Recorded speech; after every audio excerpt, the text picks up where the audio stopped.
Hello everyone. તો હું doctor કીર્તન દોશી, સંવેદના હોમિયોપેથી ક્લિનિક અમદાવાદથી સ્વાગત છે યુટ્યુબ ચેનલમાં.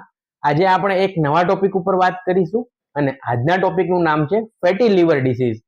તો ફેટી લીવર ડિસીઝ શું છે, કેમ થાય, એના કેટલા ગ્રેડ અથવા કેટલા ટાઈપ્સ હોય, ખાસ કરીને શું લક્ષણો આવે, શું બેઝિક રિપોર્ટ અમે કરાવતા હોય, શું ખોરાકમાં પરેજી રાખી શકાય અને શું હોમિયોપેથિક દવાઓ આમાં કારગત છે અને કઈ દવાઓ છે, આ બધા જ ટોપિકની આપણે વિગતથી ચર્ચા કરીશું. તો ખાસ કરીને અમારી ચેનલને લાઈક, શેર અને સબસ્ક્રાઇબ કરવો અને આ વિડીયોને અંત સુધી જોવા વિનંતી. તો ફેટી લીવર ડિસીઝ આ રોગનું નામ જ છે કે જ્યારે લીવરની અંદર વધુ પડતું ફેટ જમા થાય, જ્યારે લીવર છે એની અંદર 5% કરતા વધુ જ્યારે ફેટ જમા થાય ત્યારે અમે એને ફેટી લીવર ડિસીઝ તરીકે ઓળખતા હોઈએ છીએ. બેઝિકલી ફેટી લીવર ડિસીઝ છે એને અમે બે કેટેગરીમાં વહેંચતા હોઈએ. એટલે કે જેઓ દારૂ પીવે છે, આલ્કોહોલનું સેવન કરે છે, એને થાય તો આલ્કોહોલિક ફેટી લીવર ડિસીઝ. પરંતુ અત્યારના સમયની અંદર જેઓ આલ્કોહોલ નથી લેતા, ઓકેઝનલ આલ્કોહોલ લે છે પ્રસંગોપાત, એવા કેસીસની અંદર પણ એમને લીવર ડિસીઝનું થવાના ચાન્સીસ વધતા જતા હોય છે. તો એને non alcoholic fatty liver disease એટલે કે આલ્કોહોલના કારણે થાય તો આલ્કોહોલિક ફેટી લીવર ડિસીઝ, અને જેઓ આલ્કોહોલ નથી કરતા અને થાય છે તો એને એફએલડી એટલે કે non alcoholic fatty liver disease. તો અત્યારના સમયની અંદર અને એમાં પણ ખાસ કરીને ગુજરાતની અંદર આ સમસ્યાનો ખૂબ જ વધારો જોવા મળ્યો છે. ખાસ કરીને બાળકોમાં પણ આ સમસ્યાઓ જોવા મળી છે, જેનું કારણ આગળ આપણને ખબર પડશે કે બેઠાડું જીવન હોવાથી અને વધુ મોબાઈલનો ઉપયોગ અને લાઇફસ્ટાઇલની અંદર ચેન્જીસ અને ફૂડ હેબિટનો હોવાના કારણે નાના બાળકોને પણ આ તકલીફ અત્યારના સમયમાં જોવા મળતી હોય છે. અને એવરેજ લગભગ દર 3 કે 4 વ્યક્તિએ એક વ્યક્તિને આ સમસ્યા હોય છે. અને મોટા ભાગના ફેટી લીવરના દર્દીઓ છે એ સોનોગ્રાફી કોઈ બીજી તકલીફ માટે કરાવતા હોય અને અનાયાસ કે ફેટી લીવર આવે અને લઈને આવે કે અમને ફેટી લીવર છે. તો આપણે જાણીએ સર્વપ્રથમ તો કે ફેટી લીવર થવાના શું કારણો હોય છે. તો ફેટી લીવર એટલે કે જેમ આપણે મેં અગાઉ જ કીધું કે જ્યારે લીવરની અંદર વધુ પડતું મેદ જમા થાય, વધુ પડતું ફેટ જમા થાય તો અમે એને ફેટી લીવર ડિસીઝ તરીકે ઓળખતા હોઈએ છીએ. તો પહેલું મુખ્યત્વે કારણ છે એ છે સ્થૂળતા, ઓબેસિટી અથવા તો વધુ પડતું વજન. બીજું કારણ છે ડાયાબિટીસ અથવા તો ઇન્સ્યુલિન રેઝિસ્ટન્ટ, જેને સુગર કંટ્રોલમાં નથી, મધુપ્રમેહ છે, એવા દર્દીઓને આ થવાના ચાન્સીસ વધી જતા હોય છે. ત્રીજું કારણ છે ડિસલિપિડેમિયા એટલે કે કોલેસ્ટ્રોલનું ઇમ્બેલેન્સ હોવું.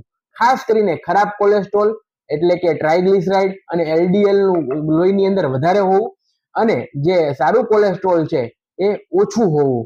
ચોથું કારણ છે મેટાબોલિક સિન્ડ્રોમ એટલે કે એવા રોગોનો જ્યારે ભેગો થાય ઘણા બધા રોગો જેમ કે ડાયાબિટીસ છે, સુગર છે, બ્લડ પ્રેશર છે અને ખાસ કરીને કોલેસ્ટ્રોલ છે, જ્યારે આ ત્રણેય ડિસીઝ ભેગા થાય એવા કેસીસની અંદર આ થવાના ચાન્સીસ ઘણા બધા અંશે વધી જતા હોય છે.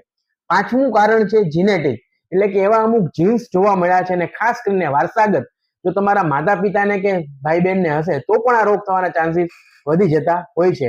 છઠ્ઠું કારણ છે ડાયટ એટલે કે જ્યારે ખોરાકની અંદર આપણે અનિયમિતતા આવે, એવા પ્રકારના ખોરાક લઈએ તો એના કારણે ફેટી લીવર થાય. એ આપણે અગાઉ આના પછીના ટોપિકમાં વાત કરીશું. અને ખાસ કરીને રેપિડ વેઇટ લોસ એટલે કે ઘણાઓ મહિનાની અંદર જ 15 કે 20 કિલો જેવું વેઇટ રિડ્યુસ કરે તો સડન વેઇટ લોસ જો થાય તો પણ ફેટી લીવરના ચાન્સીસ વધી જતા હોય છે. તો ફેટી લીવરના કેટલા ગ્રેડ હોય? ખાસ કરીને અમે જ્યારે ફેટી લીવર હોય ત્યારે સોનોગ્રાફીની અંદર આ નિદાન થતું હોય તો અમે એને 3 ગ્રેડ 1, ગ્રેડ 2 અને ગ્રેડ 3 એટલે કે માઇલ્ડ, મોડરેટ અને સિવિયર આ કેટેગરીમાં એને વહેંચતા હોઈએ. એટલે કે જ્યારે ફેટી લીવર છે એની અંદર જે ફેટનું પ્રમાણ છે લીવરની અંદર એ 5% થી લઈને 33% જેટલું હોય તો ગ્રેડ 1 છે. જ્યારે 34% થી લઈને 66% છે તો ગ્રેડ 2 છે અને 66% કરતા વધારે છે તો ગ્રેડ 3 કેટેગરી ફેટી લીવરની અમે એને કન્સિડર કરતા હોઈએ છીએ. આ જે ડિસીઝ છે એ કેટલા પ્રકારના હોય એટલે કઈ રીતે ડિસીઝ પ્રોગ્રેસ થાય? તો પ્રથમ તો ફેટી લીવર ડિસીઝ જ્યારે ફેટનું એક્યુમ્યુલેશન વધારે થાય, જો એને ન કંટ્રોલ કરવામાં આવે તો આગળ જતા જે NFLD non alcoholic fatty liver disease છે એ નેશ એટલે કે નોન આલ્કોહોલિક સ્ટીઓટેક હિપેટાઇટિસમાં કન્વર્ટ થાય. એટલે કે લીવરની અંદર વધુ પ્રમાણમાં ઇન્ફ્લામેશન, સોજો આવે અને જેના કારણે જે હિપેટોસાઇટ્સ છે, જે લીવરના સેલ છે એ ડેમેજ થાય અને ધીરે ધીરે જે એન્ઝાઇમ છે એ બધા બ્લડમાં આવે લોહીની અંદર લીવરના, અને લીવર એનું કામ કરવાનું બંધ કરી દે. તો તો એનું જે બીજું સ્ટેજ છે એ છે નેસ, અને ત્રીજું જો એ પણ ના કંટ્રોલ કરવામાં આવે તો ફાઇબ્રોસિસ આગળ જતા થઈ શકે છે. એટલે જે પણ અંદર ઇન્ફ્લામેશન આવ્યું છે, જે અંદર લીવરની અંદર નુકસાન પહોંચ્યું છે, અંદર ઇન્જરી થઈ છે, એ પાછી સરખી ન થાય તો અંદર ફાઇબ્રોસિસ થઈ શકે, જે સ્કાર ટિશ્યુ રહી જાય, તો લીવરની અંદર સ્ટીફનેસ આવી જાય અને લીવર વધુ પડતું જેનું ફંક્શન છે કામ કરવાનું બંધ કરી દે. અને છેલ્લું અને લાસ્ટ સ્ટેજ છે સિરોસિસ, એટલે કે લીવર ફેલર જ્યારે થાય તો મોટા ભાગના કેસીસમાં ફેટી લીવર અને નેસ હોય તો પણ આપણે એને રિવર્સ કરી શકીએ પ્રોપર મેડિકેશન અને લાઇફસ્ટાઇલ ચેન્જીસથી. પરંતુ જ્યારે ફાઇબ્રોસિસ અને સિરોસિસ થાય તો એને રિવર્સ કરવું બહુ જ અઘરું થતું હોય છે. મોટા ભાગના કેસમાં ઇરિવર્સિબલ હોય અથવા તો આપણે એને દવાથી કંટ્રોલ કરી શકતા હોઈએ છીએ. તો આપણે જાણીએ કે શું એના લક્ષણો હોય. તો મોટા ભાગના કેસીસમાં જેમ મેં અગાઉ જ કીધું કે દર્દી કોઈ બીજી ફરિયાદ માટે સોનોગ્રાફી કરાવવા ગયું હોય અને એને આવે ફેટી લીવર, એટલે મોટા ભાગના કેસમાં આ જે ફેટી લીવર છે અસિમ્પ્ટોમેટિક હોય, એના કોઈ લક્ષણો દર્દીઓમાં જોવા જ નથી મળતા. અમુક કેસની અંદર થાક લાગવો કે મજા ન આવે, ક્યારેક જમીએ તો પેટ ભારે ભારે લાગે, અપચા જેવું લાગે, ઓડકારો આવ્યા કરે, ઓછી ભૂખ લાગે, આવા બધા રેન્ડમ લક્ષણો જોવા મળતા હોય. એટલે અમુક દર્દીઓ છે એ આને નિગ્લેક્ટ કરે કે આપણને ગેસ, એસિડિટી, અપચાની તકલીફ છે અથવા તો અમુક વિટામિનની ખામી છે એટલે આપણને એવી નબળાઈ લાગ્યા કરે કે આપણી ઉંમર છે.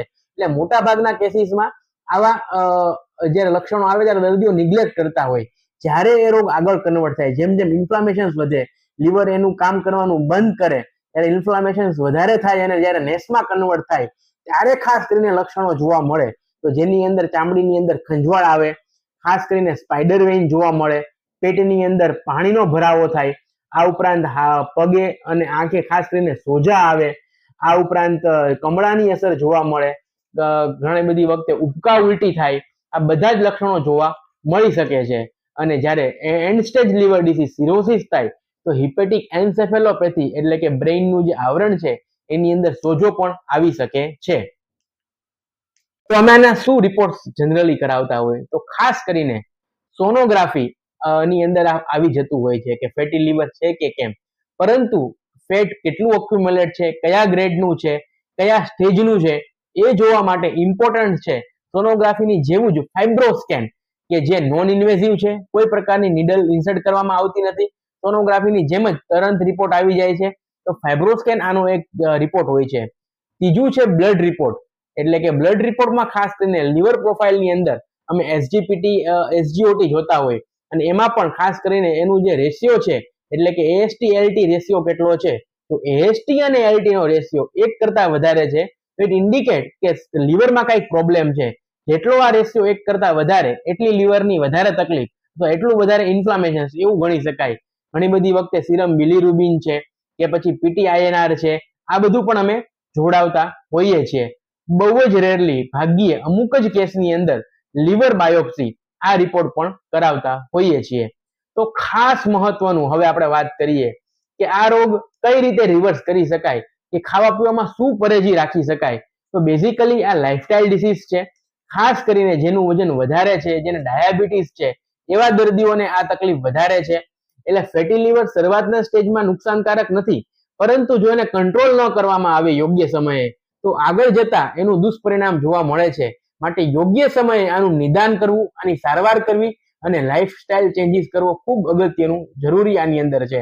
તો ખાસ કરીને જો વજન વધારે છે તો વજન રિડ્યુસ કરવું, એટલીસ્ટ દિવસનું અડધી કલાક વોકિંગ કરવું, અથવા અમે એવું સલાહ આપીએ કે વીકની અંદર 5 દિવસ અડધી કલાક વોકિંગ કરવું, કસરત અને એક્સરસાઇઝ કરવી.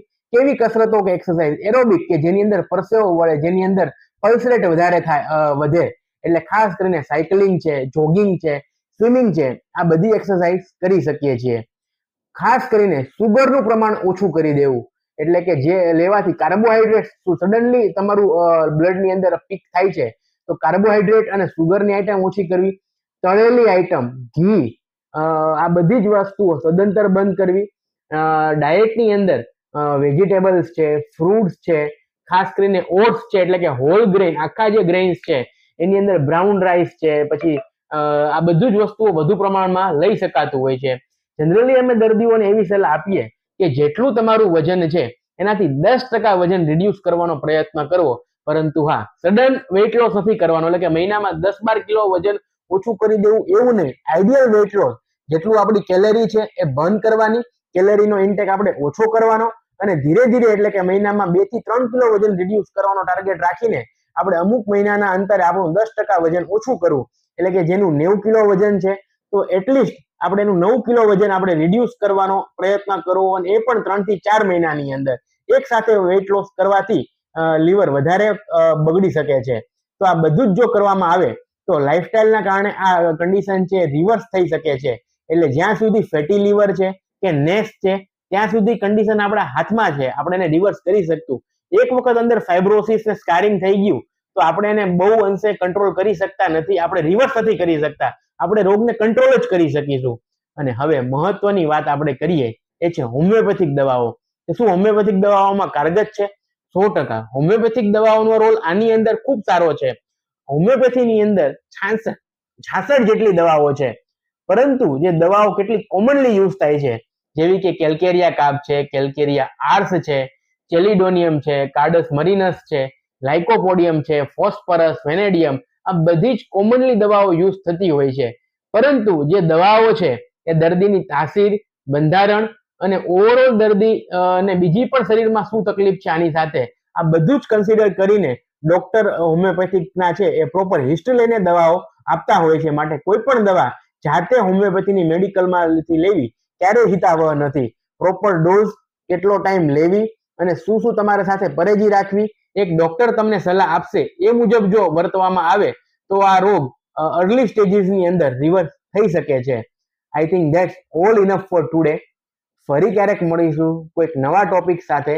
ત્યાં સુધી બાય બાય, ટેક કેર અને yes, thank you so much.